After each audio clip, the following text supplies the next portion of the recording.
جنگ احد میں دشمنوں کے عین مقابلے کے وقت ایک قبائلی سردار جس کا نام عبداللہ ابن ابی تھا، جنگی تدبیر میں اس کی رائے نہ مانی گئی، اس پر بگڑ کر ساتھ میں 300 آدمی لے کر میدان سے ہٹ گیا۔ اس موقع پر اور 2 قبائل بنو حارثہ اور بنو سلمہ بھی موجود تھے جو عین جنگ کے وقت منافقوں کی سازش سے بددل ہو کر مقابلہ چھوڑ کر واپس ہونے کی تیاری میں تھے، لیکن اللہ تبارک و تعالی نے اپنی توفیق سے انہیں سنبھال لیا اور جنگ میں وہ شریک رہے اور فرار کے گناہ عظیم سے بچ گئے۔ جنگ احد میں کسی کافر نے اعلان کیا کہ میں نے محمد صلی اللہ علیہ وسلم کو قتل کر دیا ہے۔ حضرت کے بھی خون بہہ رہا تھا اور آپ گر پڑے تھے۔ مسلمانوں نے حضرت کو نہ پایا تو کوہرام مچ گیا۔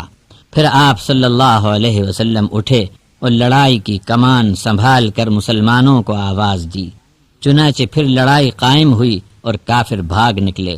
اللہ تبارک و تعالی نے اس واقعے پر فرمایا کہ رسول زندہ رہیں یا نہ رہیں، دین کو فنا نہیں، دین اور دعوت کا کام اللہ کا ہے، اس پر مسلمانوں کو قائم رہنا ہی ہے۔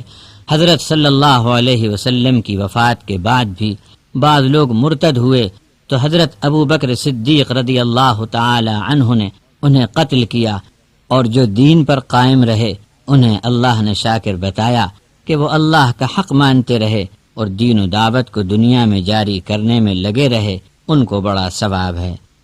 احد پہاڑ کو لشکر اسلام کی پشت پر چھوڑ کر جنگ احد میں حضرت صلی اللہ علیہ وسلم نے مورچہ بندی صبح سویرے ہی کر لی تھی، اور درے سے لگی بلند ٹیکری پر 50 ماہر تیر انداز خود سپہ سالار اعظم نے مقرر فرما دیے تھے، جو پہاڑ کے پیچھے بھی وہاں سے دیکھ سکتے تھے، اور میدان جنگ بھی ان کو اوپر سے صاف دکھائی دیتا تھا، اور ان کو حکم دیا گیا تھا کہ چاہے دشمن ہم پر ٹوٹ پڑے اور ہم جنگ ہار جائیں تب بھی تم اپنی جگہ مت چھوڑنا، اور اگر گھاٹی کے پیچھے سے حملہ ہو تو تیروں کی بارش سے انہیں روک دینا۔ بس جنگ شروع ہوئی اور اللہ نے مسلمانوں کو کامیابی عطا کر دی۔ 700 مسلمانوں کی مار سے 3000 مشرک بھاگ نکلے۔ مسلمان آگے بڑھے اور مال غنیمت حاصل کرنے میں لگ گئے۔ اس جوش میں صف بندی کا توازن ٹوٹ گیا، ترتیب باقی نہیں رہی اور فوجی کمان بکھر گئی۔ ادھر ٹیکلی والے تیر اندازوں نے دیکھا کہ دشمن تو بھاگ گئے، چنانچہ لڑائی ختم سمجھ کر یہ بھی نیچے آ گئے اور اپنے سپہ سالار حضرت عبداللہ ابن جبیر رضی اللہ عنہ کے حکم میں نہ رہے۔ 50 میں سے 40 آدمی اپنی فوجی پوزیشن چھوڑ کر بھاگنے والوں کے تعاقب میں میدان میں اتر گئے۔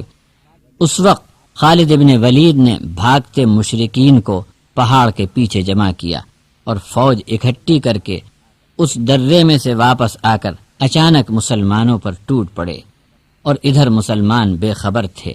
بس گھمسان کی لڑائی ہوئی اور مسلمانوں کے پیر اکھڑ گئے۔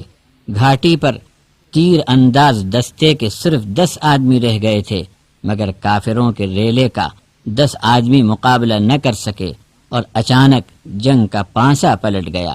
70 مسلمان شہید ہوئے، جنہیں بعد میں ایک ہی قبر میں حضور اقدس صلی اللہ علیہ وسلم نے دفن کیا۔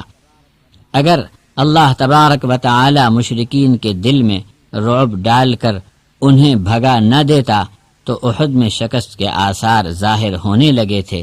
خیر پھر بھی مشرکین معمولی جھڑپ سے دل کا بخار نکال کر بھاگ گئے اور فتح مسلمانوں کے ہاتھوں میں رہی۔ اس آیت سے معلوم ہوا کہ جنگ میں جن لوگوں سے قصور ہوا تھا انہیں اللہ نے معاف کر دیا۔ جنگ احد میں 70 صحابہ کرام رضی اللہ عنہم شہید ہوئے۔ تب لوگوں کے دل میں خیال ہوا کہ یہ بڑی مصیبت ہوئی۔ اللہ نے فرمایا کہ جنگ بدر میں تم ان کا دگنا نقصان کر چکے ہو، یعنی 70 کافر مارے گئے اور 70 گرفتار ہوئے، لیکن جنگ احد میں عارضی شکست کا سبب مورچے پر ڈٹے نہ رہنے کی صورت میں ہوا، ورنہ اول حملے میں اہل ایمان پوری کامیابی حاصل کر چکے تھے۔ سورۃ الاحزاب آیت نمبر 9۔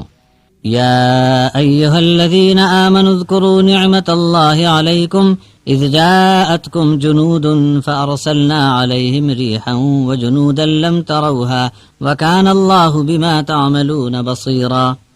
یہاں حضرت مولانا کی غیر مطبوعہ تفسیر سے سماعت فرمائیے. یہاں سے آیت نمبر 20 تک بیان ہے جنگ احزاب کا. ابو سفیان کی سرداری میں قریش کے ایک بڑے لشکر نے، جس میں یہود بھی ظاہری اور اندرونی طور پر شامل ہو گئے تھے، شوال 5 ہجری میں مدینہ طیبہ پر دھاوا بول دیا اور پورے شہر پر اس لشکر نے گھیرا ڈال دیا.